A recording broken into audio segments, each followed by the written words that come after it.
Vous êtes là? Ah, justement! Je vais demander si... ouch! Si Mector était accordé. Greu, Prince. Je connais juste deux accords. Alors, hey! Salut!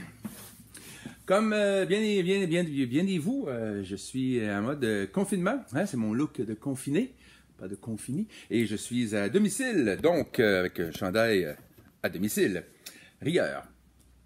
Aujourd'hui, sans aucune raison apparente, sauf capillaire, clairement. Il faut apprendre à se faire du bien, même à distance. Parfois, c'est plus difficile. Et je vous propose... gratis, 3 livres qui font du bien dans aucun ordre précis autre que la grandeur du volume, le format. Et non, je ne suis pas payé par personne, puis je fais ça bénévolement parce que ça me tente. Le gars des lus. Hein? Alors, plaidoyer pour le bonheur des éditions Pocket Évolution par Mathieu Ricard, Mathieu avec 2 T. Oui, j'ai beaucoup lu et relu. C'est un livre, Mathieu Ricard, en fait, il est moine et un des spécialistes mondiaux du bouddhisme tibétain, et c'est surtout l'interprète français du Dalai Lama. Et contrairement à bien d'autres religions monothéistes, il n'essaie pas de nous l'enfoncer dans la gorge. C'est un petit manuel, si on veut, du bonheur. Il reste que, qu'est-ce qu'il faut avoir? Tout pour être heureux ou être pour être heureux.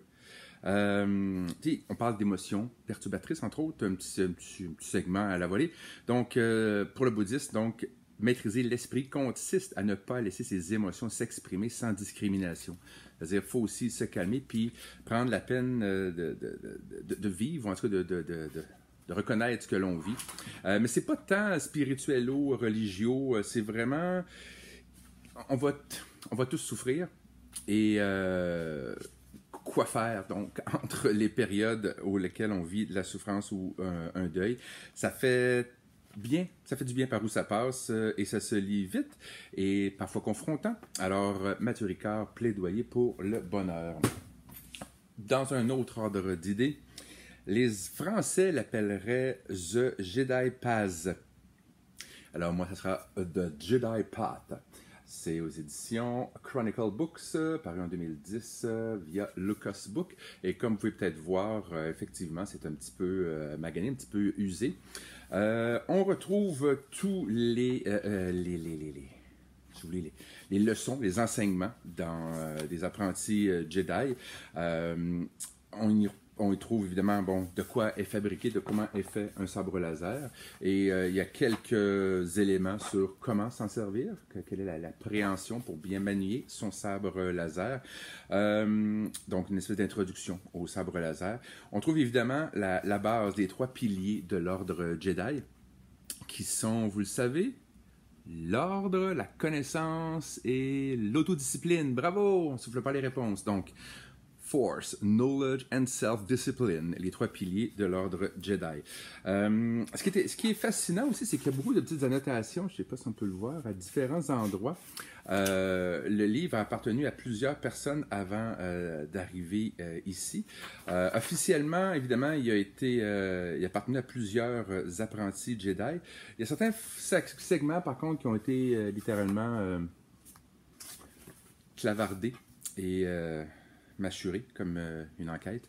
Ce livre va passer par les mains de Yoda, de Dooku, Qui-Gon Jinn, Obi-Wan Kenobi, Anakin Skywalker, Ashoka et Luke Skywalker. La dernière copie connue brûlée, comme on l'a vu bien sûr dans The Last Jedi.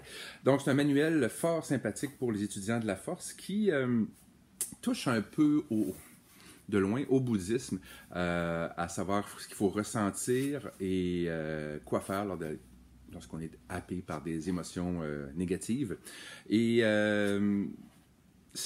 oui, c'est de la fiction, mais pas que.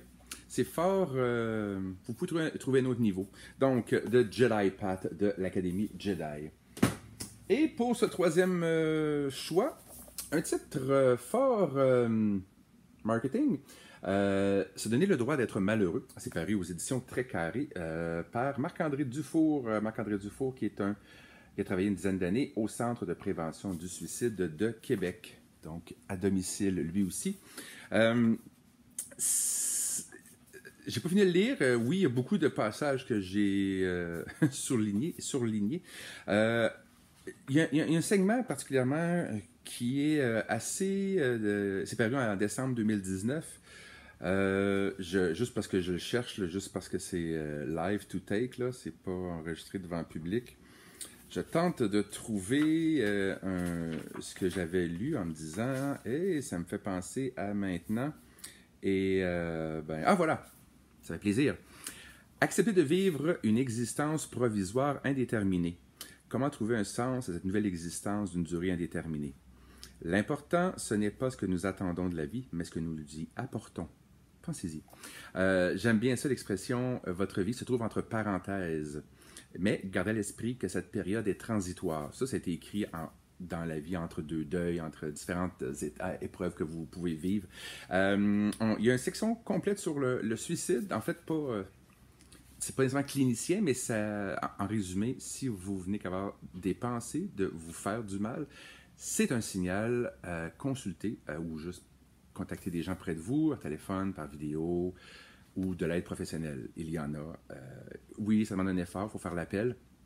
Il y a différents exemples de fuite quand on va mal. On se réfugie dans le passé, dans l'avenir, dans le pessimisme. On s'engourdit avec des substances, même si elles sont maintenant légales, entre autres. Et il parle aussi des méta-émotions, un peu comme les méta-humains dans l'univers de DC Comics.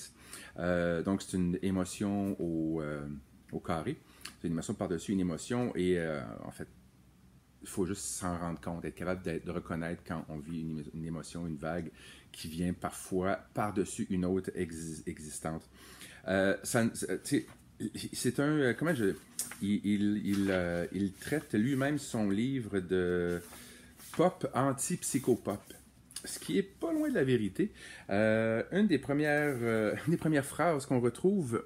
Non, ça ne fonctionne pas. C'est nous souffrirons tous et ensuite nous mourrons tous sans exception. Hop, la joie. Et il faut aussi se donner le droit donc d'être malheureux, d'essayer d'arrêter de faire semblant que tout va bien. Évidemment, la plupart du monde, les connaissances, comment ça va, ça va. On ne va pas commencer à élaborer en long et en large, mais ça nous permet de se donner le droit de ne pas filer et de le faire comme on peut, comme on veut, chacun dans notre coin ou pas.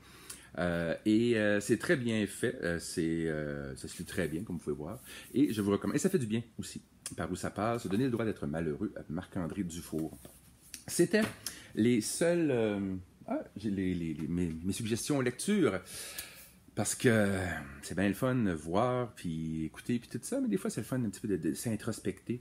Et là-dessus, je vous souhaite une bonne fin de journée, et je vais essayer de deviner, parce que j'en ai aucune idée, si ma guitare est accordée ou pas. J'ai pas l'impression. J'ai retenu juste... Ah non, je vais vous épargner. Bonne fin de journée, et qui sait, à bientôt, ou avant. Au revoir.